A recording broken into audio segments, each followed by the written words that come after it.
Welcome to Rational Alchemy. Though today we're going to be talking about BBQ alchemy, barbecue alchemy. Why that, you say? Why not rational barbecue? Simple. Only with barbecue do you rush out, buy an incredibly expensive piece of meat, gently cover it in butter, cover it in spices, cover it in herbs, and then throw it on a 500-degree fire and burn it. There's something wrong here. However, I'm going to be given an education this morning. I'm joined at the table by Glenn Hatcherson, better known as Louisiana Glynn. Glenn, welcome to the table. How are you? Welcome. Thank you. Thank you. So where did I go wrong with my opening about throwing it on a 500-degree fire? 350. 350? About 350. You mean I've been doing it far too hot? Yeah, 225 to 350. That's your good. Yeah, but I want to eat today, not tomorrow. Hey, sometimes you got to let it go a little low and slow. I know we're going to be talking more about this during our interview. You're bringing the Bayou flavor to Colorado. So give us a little bit about what you're doing here in Colorado. We're doing gumbo, red beans, sausage, shrimp po' boys, fried catfish dinners. Oh, okay. We call it a Southern Fried Saturday. And we're just trying to bring all the flavors from home to Colorado. So give us a little bit of taste of the Louisiana cooking style. Yes. Talking of that, where did you learn your trade? I learned initially from my grandmother because I stayed with her. Mm-hmm. I was raised by my grandmother, so she cooked and baked. So she needed a quality control kid. Ah. That was my job, quality control. Nice. Taste everything. And that's where it started. And then, just kept on, going through, doing different things, but always wanted to be able to cook. And she made sure she taught me how to cook for when I got older and moved on my own. Okay, because you're not formally trained, are you? But you have an experience right of working different jobs. Tell us a little bit about that. So I started in a casino at home, and it's called Cypress Bayou Casino. So I started there as a breakfast cook and a short order cook. And from that point, worked there for about a year or two and got the real gist of really getting in it and cooking, prepping, and really enjoying it, liking it. So from that point, when I did offshore work, cooked on the offshore rigs. Oh, my goodness. That was fun. Did that for a little bit, and also worked for Ruby Tuesdays. I was a corporate trainer for Ruby Tuesdays, and just worked a lot of little restaurants back on the bayou. Mm-hmm. And you can consider these 5-star restaurants breakfast places, and just never lost the love for cooking. So you actually started to teach people how to cook. Right. Talk a little bit, let's talk about catfish first, because catfish happens to be one of my all-time favorite foods. How would you want me to cook it? Fish fry, seasoned lightly with a mustard base, mustard marinade. Okay. Seasoned and fried till GBD, golden brown and delicious. I do make sure they're golden brown and delicious, but I haven't tried the mustard. Is this a hot mustard or regular mustard? Just a good old. And that was something that I learned from my grandmother. Oh, okay. And other cooks around me, other people around me. Like even with fried chicken, I take mustard and I like to marinate it with it and let it sit and then batter it up and fry it. It's just a thing that I do. But it obviously works. And I do it on fried catfish, shrimp. Everything that I fried up is a mustard marinade. Oh, interesting, interesting. So literally any kind of seafood or even freshwater fish, mm-hmm. you can use this concept. Right. And it works. It works. I will find out this weekend, because tomorrow we are having catfish. So I'm going to follow a little bit of your advice here, and if I start coming out to Firestone yelling your name, you'll know it didn't work too well. Well, you won't. Hey, I know the voice. I will know the voice. I will know the voice. Po' boys. What is a po' boy? Shrimp, catfish, roast beef, and it's on the French bread. I hate when people say it's a sandwich or a hoagie. It's a po' boy. Okay. That's his name. It's a po' boy.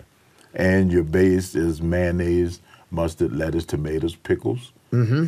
And cut it in half and serve it up. Nice. And you can do shrimp, catfish, oysters, anything you want to put on that po' boy. Interesting, interesting. Is po' boy sort of like a Louisiana term, or? Yes. Ah, okay. So it literally is a word that came out of Louisiana. Yes. So you can literally do anything with a po' boy. Mm-hmm. And of course, we've got a really good example here of a po' boy. That's a beef short rib po' boy right there. Gosh. So I actually smoked the beef ribs and then took the bone out. Oh, okay, okay. And the same concept, mayonnaise, mustard, lettuce, tomatoes, and pickles. That blasted picture is making my mouth water. I hope you realise that. I believe you actually did this particular dish when you filmed the cooking show. Yes, sir. Interesting. So you did the whole thing live. Let's talk about smoking for a little bit, because I think a lot of people get confused about what is the best way to smoke a cut of meat. So it's different. Different people do different variations and different cooks. Okay. So you can do a hot, like you said, throw it on 500. You can do hot and fast. Mm-hmm. Or I prefer low and slow. Right. And then when you get to Louisiana, then you have grilling. It's barbecuing, but it's over the fire. Okay. And they put barbecue sauce on everything. Right. You know, so it's different variations to it and different ways.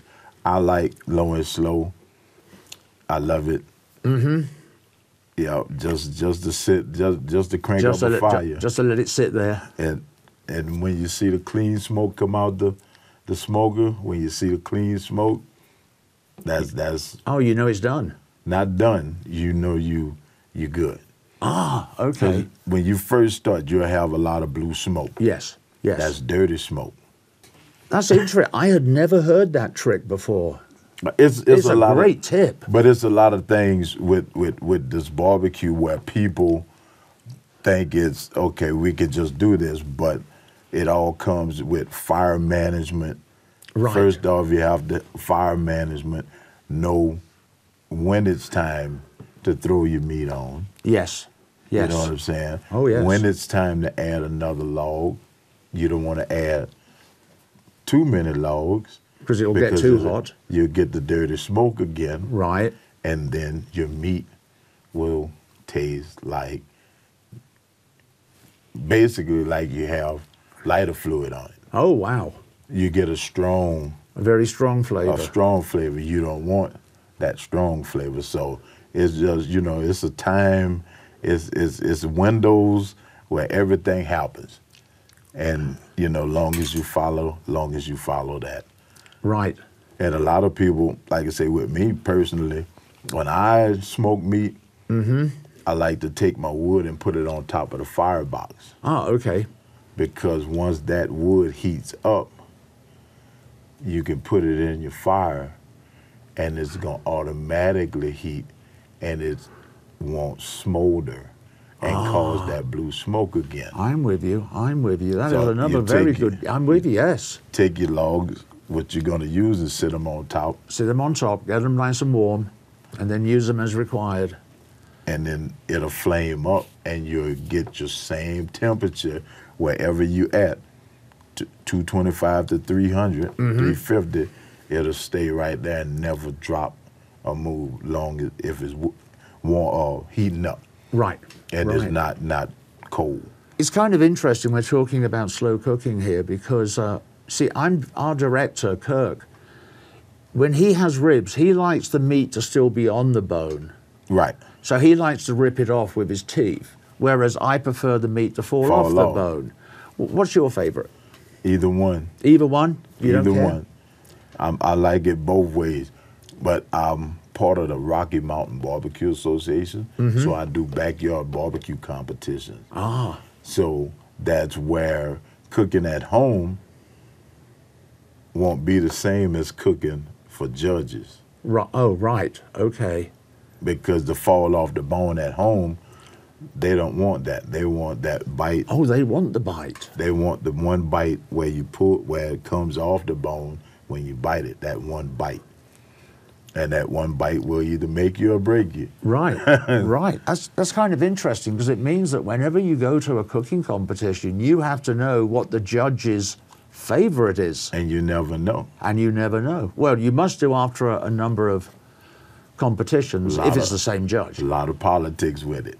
But once you go through it, you find where you're at. So if I place in a competition, I try to go back and write down what I did. Right. To get to that just so you can reproduce the same exactly product. the same, and it same. also gives you a chance to go home and look at it and go, you know what, if I hadn't done that there. Right. So you can sort of fine-tune your recipes as you go. That's good. There's another interesting photograph on here, which I had never seen this before, which is the chicken sitting on a can. I'm going to assume there's something in the can. It's a beer, and actually that's called Happy Dad. So that's like a seltzer. So you would, back at home in Louisiana, instead of calling it beer can chicken, we call it drunken chicken. Oh, okay. Okay. What else can you use? I suppose you could use orange juice. You could use orange juice, pineapple juice. I've done Crown and 7-Up. I've done. Well, that really is a drunken chicken. Just different things. It's you're the king and queen of your own your own domain. Yes. So it's whatever you want to do, and if it works, we take it and roll with it. So how, obviously you do a lot of experimentation at home. How often do you do something like this and you put something that you've never used before in the can, and then afterwards you go, well, that didn't work? I never had it. Whatever I'm drinking for the day, it's going to pair with whatever I'm cooking. Oh, okay. Okay, that makes an awful lot of sense. Let's say it like that. That really does make sense. Now, one thing else we desperately need to talk about is I've noticed a couple of bottles on these rather nice prints with your name on them. Yes, sir. Tell us a little bit about your barbecue sauces. So it's a barbecue sauce, and I'm going to say it all happened through God. Oh, okay. This wasn't nowhere in the picture. And then all of a sudden, a guy that I know came to me and was like, hey, my co-packer wants to help a becoming entrepreneur. Oh, okay. So I was like, okay. So we did. He was like, since you barbecue, and he sat and went through my Instagram and everything, he said, you have a lot of barbecue. He was like, why don't you come up with a barbecue sauce? Ah. So I'm like, I actually got a recipe in my dresser drawer that's been there since 2011 when I moved to Colorado. Mm-hmm. I've been tinkering with it and playing with it, but never had a professional person right to actually go in the lab and build and make it and build it. Right. So we did that, and we came with Louisiana Glynn barbecue sauce. How many different types are there? Just one. Just the one? Just one, because it's basically it's like a Carolina base. Oh, okay. So it's a mustard, ketchup, and vinegar base with a couple of other little secrets in there. It's working out pretty good. Good. By doing the barbecue competitions, we have the big toolbox out in Centennial and Parker. They want to actually put it in the stores. Oh, nice. In both of those stores. So we're actually trying to get it so we can put it back on the shelves and everything. Excellent, excellent. What are the chances of being able to sign up with one of the big supermarket chains? It's all to the man upstairs. Whatever happens, happens. And a little bit of luck as well. Yeah. It's not what you know, it's who you know. That is one of the biggest problems. That really is one of the biggest problems. Yeah. I'm going to have to find out how to get hold of a bottle of that because I'd love to try it. I'll be the first to let you know when we get it back together, when we get it back on the shelf and in bottles. Okay. You'll be the first to know. Let me know because I really am interested in trying it. It'd be nice just to know I've sat here with the guy that put that together. Yes, sir. That's interesting because that's never happened to me in the past. And it's a real, in this bottle, that's the only bottle I think I'm going to do, but I think I want to do some gallons too. But this bottle is able to do 3 racks of ribs. Oh, okay. It's able to do 3 racks of ribs, and you can do wings, fried wings or smoked wings. You can fry them and then toss them in this sauce. Nice. You can almost. You're making my blasted mouth water again. You can use that barbecue sauce on a steak. I bet. And I bet it really brings out the flavor of the steak. Oh, yeah. Excellent, excellent. And we use local honey, too.